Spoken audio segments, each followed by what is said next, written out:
You know, ever since I restarted this YouTube channel, ever since I restarted, people have been asking me if I would show my Martin guitars and talk about them, tell what they are and the models and stuff, and why I chose those two over everything else.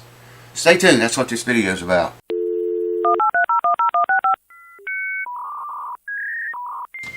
Welcome back, folks. Thank you for coming back. I do appreciate it. My two main acoustic guitars are both Martins. I'm going to show them both to you and tell you about them. I'll just start with the order that I bought them in. I actually bought this one here first. I walked into a music store one day. You know how I'm sure you all do it. You go past a music store and you see it and you think, well, let's just go and see what they got, you know. Well, that was the deal here. I was quite a ways from home. And it was just a little mom and pop like store. And I stopped, went in, and he had guitars hanging all over the place on the walls, all kind of different instruments, not just guitars. And I said, what kind of high dollar Martin guitars do you have? He had some Santa Cruzes there. And he said, I only got one Martin here now that's worth anything. I thought, well, yeah, they're all pretty high. Anyways, he went and got this one and brought it to me. It's a 2005 model, was when it was built. These are called MMV Martins. Some of you know about them. I'm sure you do. Maybe all of you know about them. If you look over the collaboration videos, it's got gold hardware on it. Look over my collaboration videos back when I used to collaborate with everybody on YouTube. This guitar is the one I was playing most of the time. Now this was in when did I buy this?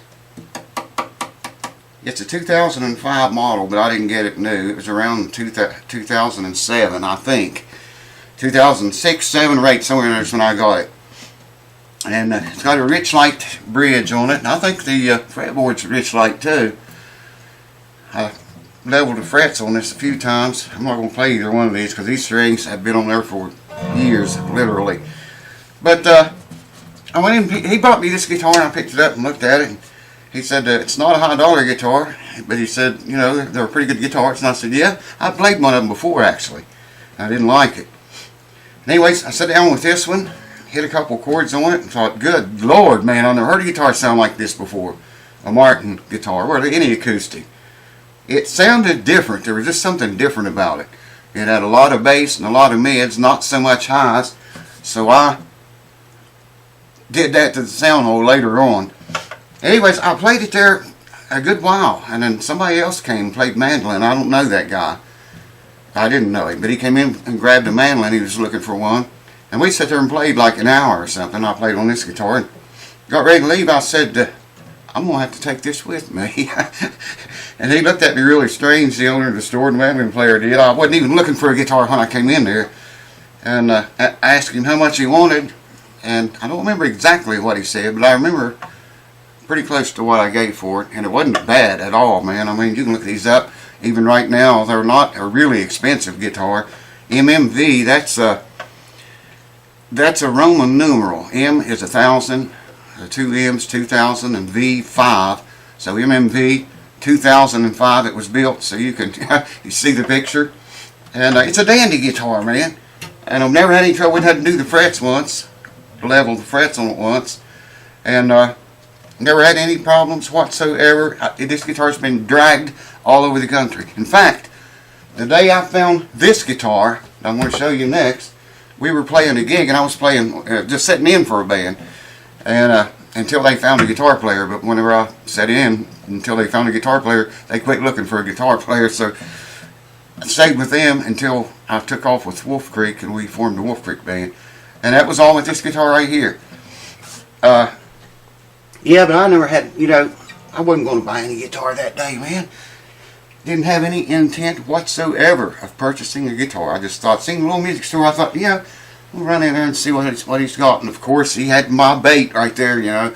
When I saw it and played it, I had to have it.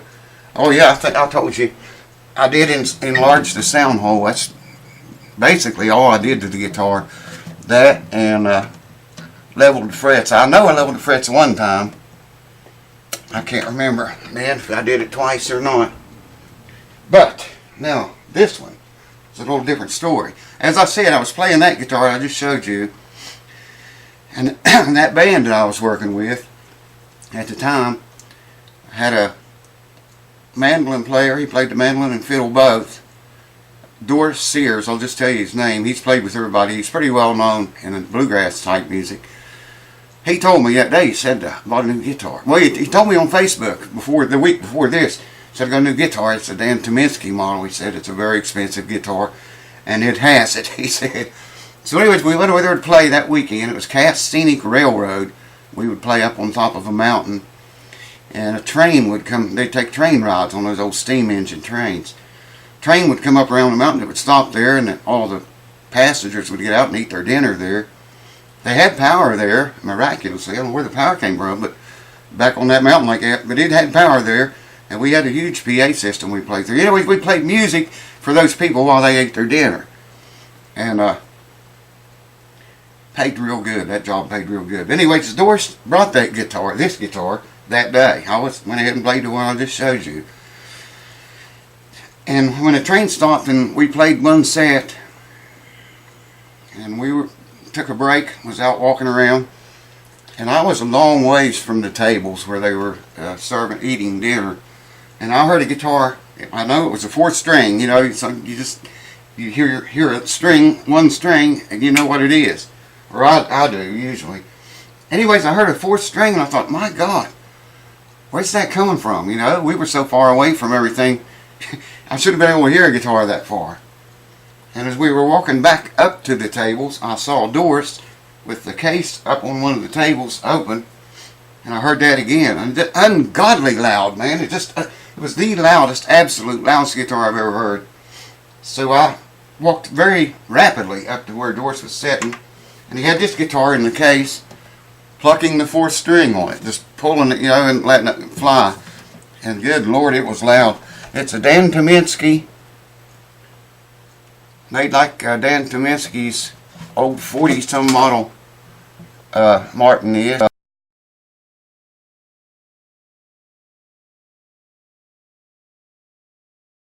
Listen to this.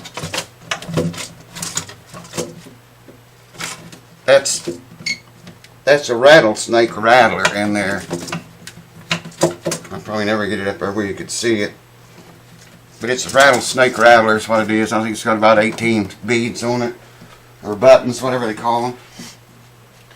Anyways, I told Doris, I said, well, you know, I'm going to have to buy that off of you. Oh, no, I would never sell that, he told me. And then when we left that day, we were packing everything up.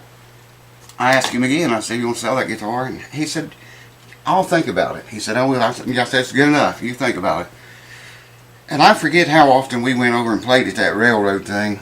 I don't remember if it was once a month or every Sunday. I think it was on Sundays or Saturdays. It might have been once a week, every weekend, or it could have been one time a month. I can't remember, man. Too good. You know how it goes, you know, about all the memory thing.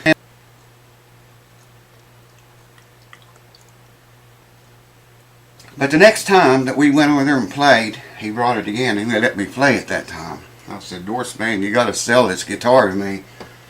And he said, I'll sell it to you.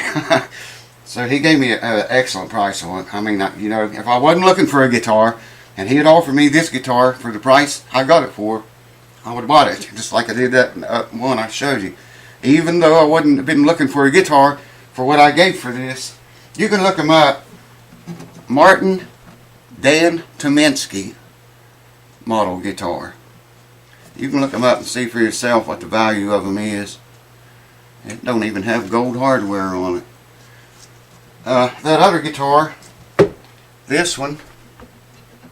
Oh, by the way, I enlarged the sound hole in the one I just showed you. Both of these guitars, I enlarged the sound hole. And I forgot what I was going to tell you about this guitar. Can't remember.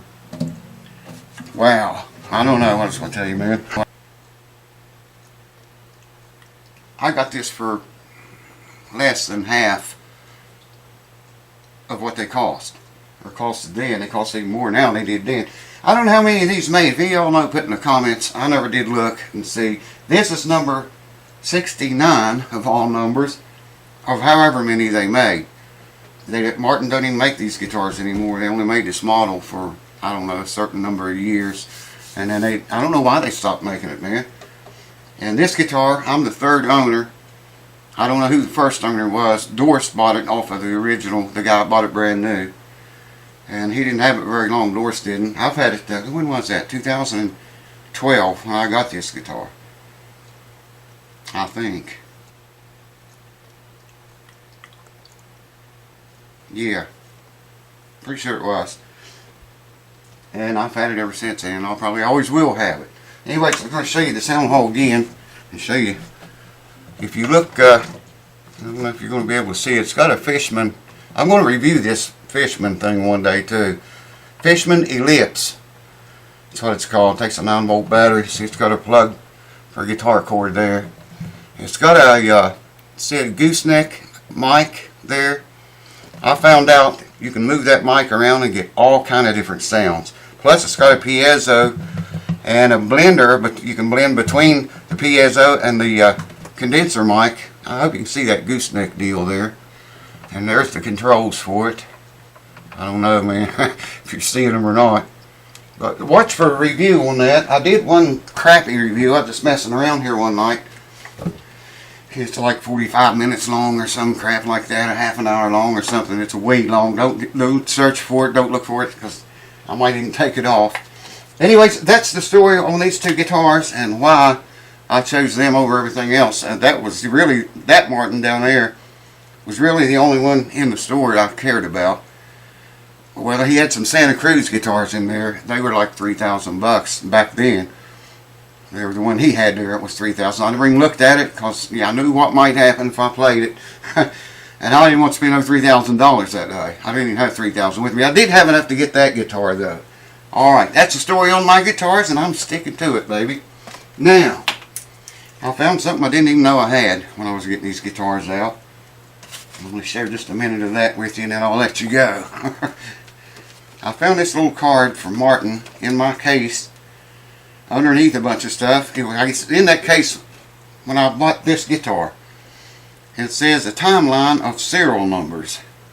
And it's got Martin from 1898 all the way up to 2009. Wow.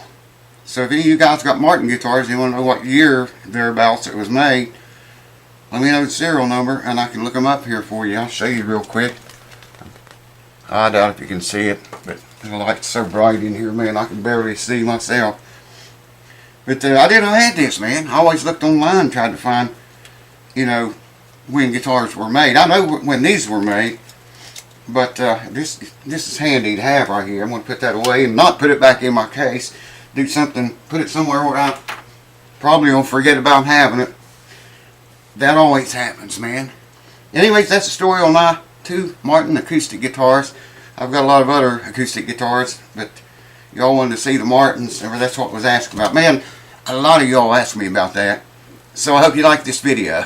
Thanks for watching. Cheers. See you on a repair next or something. We'll do something, figure out something. I don't know, it could be anything. Might not be too good. Well, it'll probably be alright. Not too good. Cheers. See you soon. That I had to got nut. I put a, let's back up and take a breath here.